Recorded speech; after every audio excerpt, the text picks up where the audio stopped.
ಕೆಲ್ಸ ಇರಲ್ಲ ಅವ್ರಿಗೂ ಕೂಡ ಯುವ ನಿಧಿ ಯೋಜನೆ ಅಂತ ನಮ್ಮ ರಾಜ್ಯ ಸರ್ಕಾರದಿಂದ 3,000 ರೂಪಾಯಿ ಡಿಗ್ರಿ ಮಾಡಿರೋರ್ಗೆ, ಡಿಪ್ಲೊಮಾ ಮಾಡಿರೋರಿಗೆ 1,000 ರೂಪಾಯಿ ಕೊಟ್ಟಿದೀವಿ ಈಗಾಗ್ಲೇ. 10 ತಿಂಗಳಾಯ್ತು. ಎಲ್ಲ ಗ್ಯಾರಂಟಿ ಜಾರಿಗೆ ತಂದು ಈಗ ಮತ್ತೆ ಚುನಾವಣೆ ಬಂದಿದೆ. ಮೇ 7ನೇ ತಾರೀಕು ಇರೋದು MP ಚುನಾವಣೆ. ಈ ರೀತಿ ಗ್ಯಾರಂಟಿ ಕಾರ್ಡ್ ಇದನ್ನ ನಮ್ಮ ಕಾರ್ಯಕರ್ತರು ನಿಮ್ ಮನೆಗೆ ಮುಟ್ಟಿಸ್ತಾರೆ. ಇದ್ರಲ್ಲಿ ಖರ್ಗೆ ಸಾಹೇಬ್ರು ಮತ್ತೆ ರಾಹುಲ್ ಗಾಂಧಿ ಅವ್ರದ್ದು ಸೈನ್ ಇದೆ. ಹೋದ್ಸಲ ಯಾರ್ದಿತ್ತು ಸಿಗ್ನೇಚರ್? ಸಿದ್ದರಾಮಯ್ಯ ಅವ್ರದ್ದು ಮತ್ತೆ DK ಶಿವಕುಮಾರ್ದು. ಮತ್ತೆ ನಿಮ್ದೆಲ್ಲ ಹೆಸರು, ಆಧಾರ್ ಕಾರ್ಡ್ ನಂಬರು, ನಿಮ್ ಮೊಬೈಲ್ ನಂಬರು ಎಲ್ಲ ಡೀಟೇಲ್ಸ್ ಇದ್ರಲ್ಲಿ ಬರೆದು ಕಾರ್ಡ್ ನಿಮಗೆ ಕೊಡ್ತೀವಿ. ಈ ಕಾರ್ಡ್ ನಲ್ಲಿ 5 ಪಂಚ ನ್ಯಾಯ 25 ಗ್ಯಾರಂಟಿ ಅಂತ ಮಾಡಿದ್ದಾರೆ. ಇಲ್ಲಿ ಆಶಾ ವರ್ಕರ್ಗಳು ಎಷ್ಟು ಜನ ಇದಾರೆ ನಿಮ್ ಊರ್ನಲ್ಲಿ? 5 ಜನ ಇದಾರೆ. ಬಂದಿದ್ದಾರೆ ಯಾರಾದ್ರೂ ಇವತ್ತು ಪ್ರಚಾರಕ್ಕೆ? ಆಶಾ ವರ್ಕರ್ ಯಾರು ಬಂದಿಲ್ಲ. ಈಗ ಆಶಾ ವರ್ಕರ್ಸ್ಗೆ, ಮಹಿಳೆಯರಿಗೆ ಬಸವಂತಪ್ಪರ್ ಹೇಳಿದ್ರು ಮಹಾಲಕ್ಷ್ಮಿ ಯೋಜನೆ, ಒಂದ್ ಲಾಟ್ರಿ ಟಿಕೆಟ್ ಎಲ್ಲಾ ಹೆಣ್ಮಕ್ಳಿಗೆ ಬರುತ್ತೆ ಅಂತ.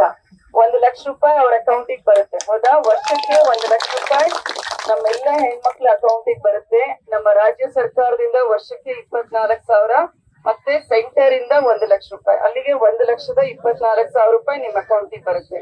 ಅದೇ ರೀತಿ ಮಹಿಳೆಯರ್ದು ಅಷ್ಟೇ ನಾನು ಇಲ್ಲಿ ಜಾಸ್ತಿ ಮಾತಾಡ್ತೀನಿ. ಮಹಿಳೆಯರಿಗೆ 5 ಗ್ಯಾರಂಟಿ ಯೋಜನೆಗಳು.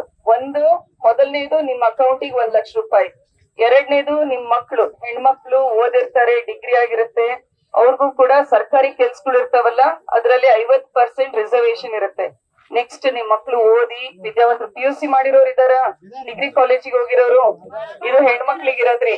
ಹೆಣ್ಮಕ್ಳಿಗೆ 50% ರಿಸರ್ವೇಶನ್ ಸರ್ಕಾರಿ ಕೆಲ್ಸದಲ್ಲಿ. ಮತ್ತೆ ಆಶಾ ವರ್ಕರ್ಸ್ ಇರ್ತಾರಲ್ಲ, ಅವ್ರಿಗೂ ಕೂಡ ಕೇಂದ್ರದಿಂದ ಡಬಲ್ ಸ್ಯಾಲರಿ. ಈಗ ಅವ್ರ ಸ್ಯಾಲರಿ 5,000 ಇತ್ತು ಅಂದ್ರೆ 10,000 ಬರುತ್ತೆ ಸೆಂಟರ್ ಇಂದ. ಈ ರೀತಿ ಒಂದು ಒಳ್ಳೆ ಯೋಜನೆ ಇದೆ. ಎಲ್ಲಾ ಹೆಣ್ಮಕ್ಳು ದಯವಿಟ್ಟು ಕೇಳ್ರಿ. ಇಲ್ಲಿ ಎಲ್ಲಾ ಹೆಣ್ಮಕ್ಳು ಕೇಳ್ರಿ, ಬಿಸಿಲು ಬಾಳ ಐತಿ, ಕೇಳ್ರಿ. ಆಮೇಲೆ ಎಲ್ಲಾ ಪಕ್ಷದವರು ಬರ್ತಾರೆ ನಿಮ್ ಹತ್ರ, ನಮ್ ಪಕ್ಷ ಚೆನ್ನಾಗೈತಿ ಓಟ್ ಹಾಕ್ರಿ ಅಂತ. ಯಾವ ಪಕ್ಷಕ್ಕೆ ಓಟ್ ಹಾಕ್ತೀರಾ ನೀವು?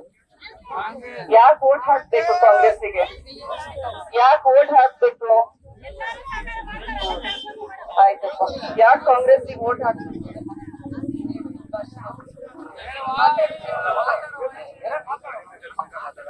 ಮಾತಾಡ್ತಿ ಅಂತ ಕೊಟ್ರಿ ನೀನ್ ಫೋನ್.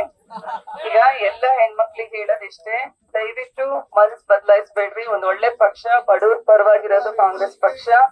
ಹಸ್ತದ ಗುರ್ತಿಗೆ ಓಟ್ ಹಾಕ್ರಿ.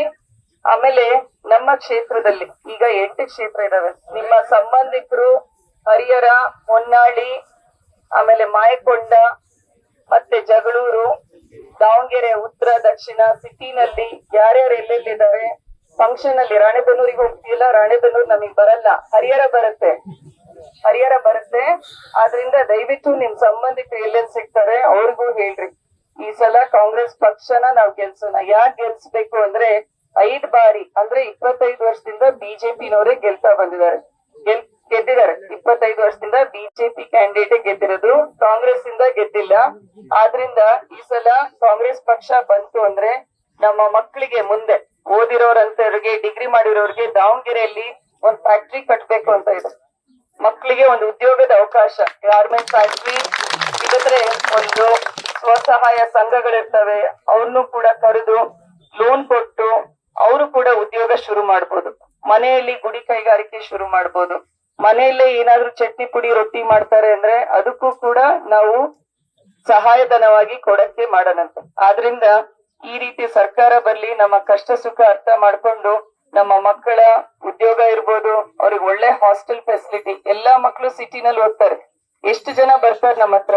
ಹಾಸ್ಟೆಲ್ ಬೇಡಿಕೆ ಇರುತ್ತೆ. ಬಡವ್ರು ನಾವು ಬಾಡಿಗೆ ಮಾಡ್ಕೊಂಡು ಇರಕ್ಕಾಗಲ್ಲ, ಹಾಸ್ಟೆಲ್ ನಲ್ಲಿ ಒಂದು ಜಾಗ ಇಲ್ಲ ಅಂತಾರೆ. ಸೊ ಅವ್ರಿಗೂ ಕೂಡ ಹಾಸ್ಟೆಲ್ ಕಟ್ಟಡ ಬೇಕಾಗಿದ್ದಾವೆ, ವಸತಿ ಶಾಲೆಗಳು ಬೇಕಾಗಿದ್ದಾವೆ, ಕಾರ್ಖಾನೆಗಳು, ಮತ್ತೆ ನೀರಾವರಿ ಯೋಜನೆಗಳು ಇವೆಲ್ಲ ಮಾಡ್ಬೇಕು ಅನ್ಕೊಂಡಿದೀವಿ.